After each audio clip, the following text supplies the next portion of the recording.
Senhor presidente, eu dizia que este é um momento que a gente prefere não viver na política. Tem outras coisas, senador Moca, que gratificam muito mais. Mas, ao mesmo tempo, são esses momentos que engrandecem quando você toma a posição que é correta, necessária, embora incômoda. Eu lembrava, quando surgiu a hora de falar nesse discurso, minha primeira manifestação política foi cercando o palácio do governador Miguel Arraes para não deixar que ele fosse derrubado pelo golpe militar. Esse foi meu primeiro gesto. E, de repente, aqui estou eu, 50 anos depois, pouco mais, para discutir a necessidade ou não da destituição, do impeachment de uma presidente. Mas, senador Renan, por incrível que pareça, eu voto pela admissibilidade com a mesma convicção como fiz ao redor do palácio do governador Arraes, movimento para que ele não fosse derrubado. Ali, senador Luísio, caíram 2 colegas nossos, mortos, adolescentes. E hoje, senador Anastasia, por incrível que pareça, sem risco de balas, eu sinto riscos ainda maiores quando eu vejo a reação de forças que aí estão e que não querem aceitar a necessidade da admissibilidade desse processo de impeachment. Mas não fui eu que mudei. Foi a esquerda que envelheceu, não eu. A esquerda que está há 13 anos no poder e o que demonstra é um desapego à democracia, manipulando, cooptando, criando narrativas em vez de análises, com uma preferência pelo assistencialismo em vez de uma preferência pela transformação social, com um apego ao poder que consegue, inclusive, driblar a Constituição, fazendo com que o presidente Lula tenha 4 mandatos, 2 em seu nome e 2 em nome da presidente Dilma Rousseff. Com um vício de corrupção que nenhum de nós imaginava, com uma incompetência gerencial cujos resultados são nefastos e visíveis, com um aparelhamento do Estado e com um gosto por narrativas como essa de que o que estamos fazendo aqui, dentro de todo o rigor constitucional, é golpe. As consequências desses 13 anos estão aí. Basta olhar ao redor, basta ver o noticiário, basta nós participarmos da vida desse país. Tudo isso não justifica em si um golpe, porque não estamos no parlamentarismo. No parlamentarismo, o voto de confiança, de desconfiança passava aqui rápido, mas não basta. Só que, de repente, se percebe um processo de impeachment com base em crimes que foram, ou pelo menos há indícios, cometidos. Nós estamos aqui para discutir a abertura do impeachment. E eu não entendo como votar contra a admissibilidade. Votar contra a admissibilidade é ignorar que há indícios de não atendimento à lei orçamentária, que há evidências de que houve incorreção jurídica no governo federal ao editar decretos de contingenciamento sem autorização do Congresso. Há indicações de que houve relacionamento espúrio entre Banco Estatal e o Tesouro Nacional, em contradição que é explicitamente proibido pela Lei de Responsabilidade Fiscal e, ainda mais grave, com a finalidade de manipular resultados eleitorais. Há indícios de que os atos tratados na denúncia foram feitos de forma deliberada, sistemática, intencional, para melhorar os resultados do Tesouro em seu resultado primário, sem contrapor, sem mostrar, sem alertar os malefícios que isso traria certamente à sociedade brasileira. Esses pontos me levam a votar baseado em um argumento robusto pela admissibilidade da denúncia, acompanhando o voto do relator. Falta muito ainda para votarmos o impeachment ou não, mas quanto à admissibilidade, eu creio que o Brasil quer, o Brasil precisa. Este é um voto para que o Brasil seja passado a limpo. A presidente não nos deixou outro caminho. Não aceitou os alertas dos riscos econômicos feitos em discursos e artigos desde 2011, inclusive por mim, dessa tribuna.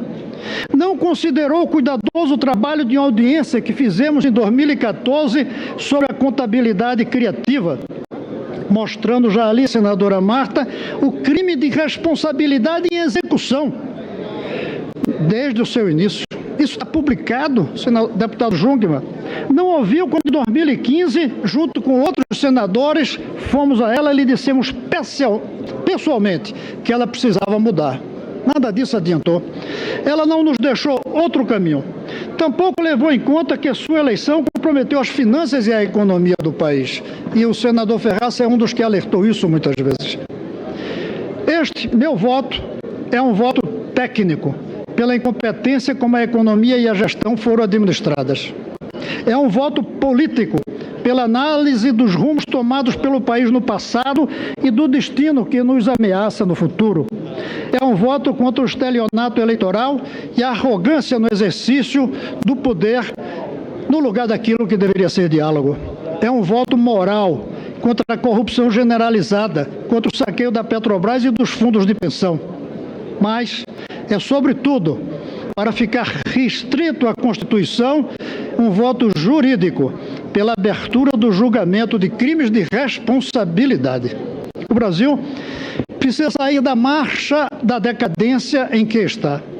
A abertura do processo de impeachment pode ser o momento, durante 180 dias, para debatermos não apenas os crimes que a presidente temos indícios que cometeu, mas para debater nossa crise em toda a sua profundidade. E ontem o senador Tasso falava sobre isso. Não podemos ficar presos apenas a analisar crimes cometidos pela presidente atual. É preciso levar adiante a ideia do impeachment a todo o modelo social, político e econômico que rege o país nos dias de hoje. A esquerda, fora do governo, poderá usar esse tempo para refletir onde errou. Os brasileiros todos podem pensar onde todos nós erramos. Porque não fomos capazes de transformar um território rico em uma população sem divisões em uma nação rica, feliz, saudável.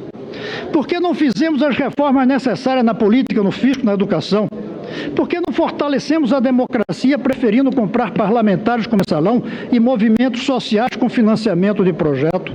Porque não realizamos as transformações sociais estruturais, preferindo a assistência com propósitos generosos, mas também fisiológicos em troca de votos. Porque não pusemos o Estado a serviço do povo. Ao contrário, entregamos os órgãos públicos aos partidos, porteira fechada, os fundos de pensão aos grupos sindicais e até mesmo ao financiamento de carteiras de governos estrangeiros aliados. Os bancos estatais entregamos a negociatas visando o financiamento de campanhas eleitorais. Não investimos como se deveria na educação de base. Ainda criamos um falso slogan de pátria educadora. Sobretudo, não fizemos avançar a consciência popular. Fizemos consumidores, não cidadãos. Isso trouxe a este momento.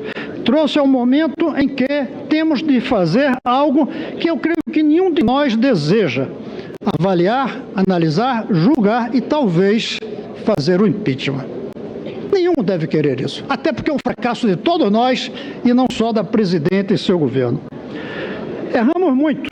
Creio que o erro começou já quando fizemos a tal da reeleição e transformamos cada presidente desde o seu primeiro dia, governador e prefeito, em candidato e não em estadista. O modelo se esgotou. Pelo excesso de gasto, pelo cansaço com slogans sem substância, como PAC, pré-sal, pátria educadora, pela indignação com o estelionato eleitoral e pelos indícios de crimes descobertos pela Operação Lava Jato e consubstanciado do ponto de vista de responsabilidade por essa figura maravilhosa que é o doutor Hélio Bicudo. Há um clamor público contra o governo, mas há um sentimento profundo de que nosso modelo social, econômico e político se esgotou. A máquina pública está paralisada, em alguns casos destruída. Levará anos ou décadas para refazer. A corrupção está generalizada, levando ao clamor do povo por ver o partido que se elegeu como símbolo da ética, tendo agora seus dirigentes suspeitos e presos por corrupção. A pobreza persiste. E apesar de bons programas assistenciais, nenhuma reforma estrutural foi realizada para dar uma nova cara social ao Brasil. O governo atual, tanto quanto os anteriores, deixaram o Brasil em decadência educacional, científica e tecnológica em relação ao resto do mundo.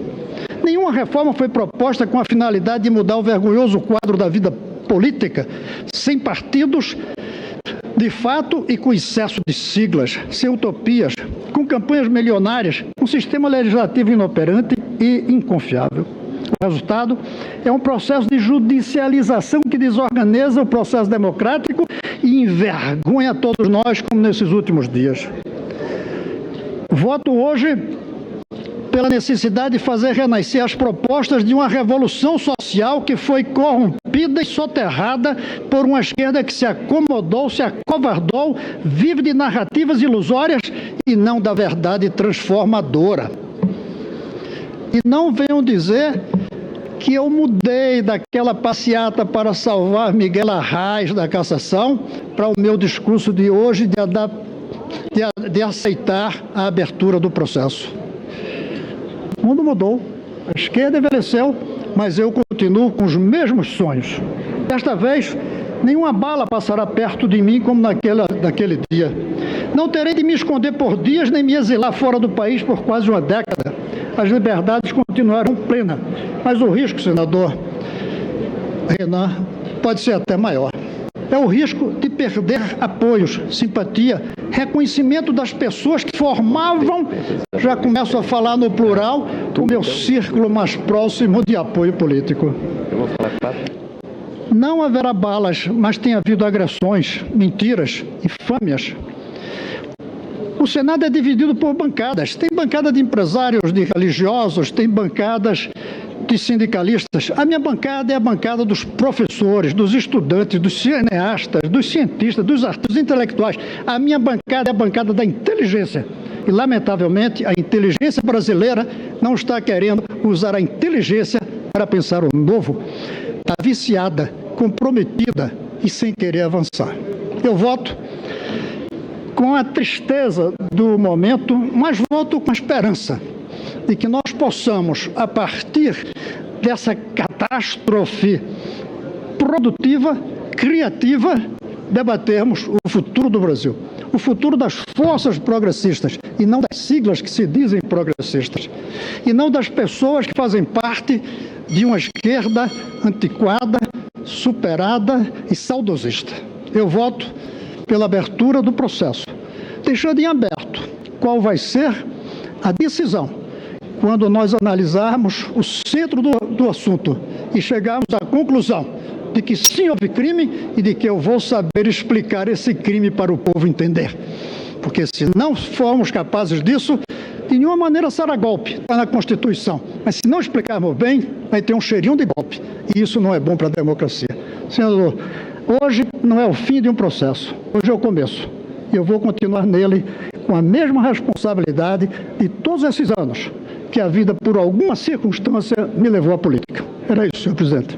E eu cumprimento Vossa Excelência pela grande intervenção que acaba de fazer na tribuna desta Casa do Congresso Nacional.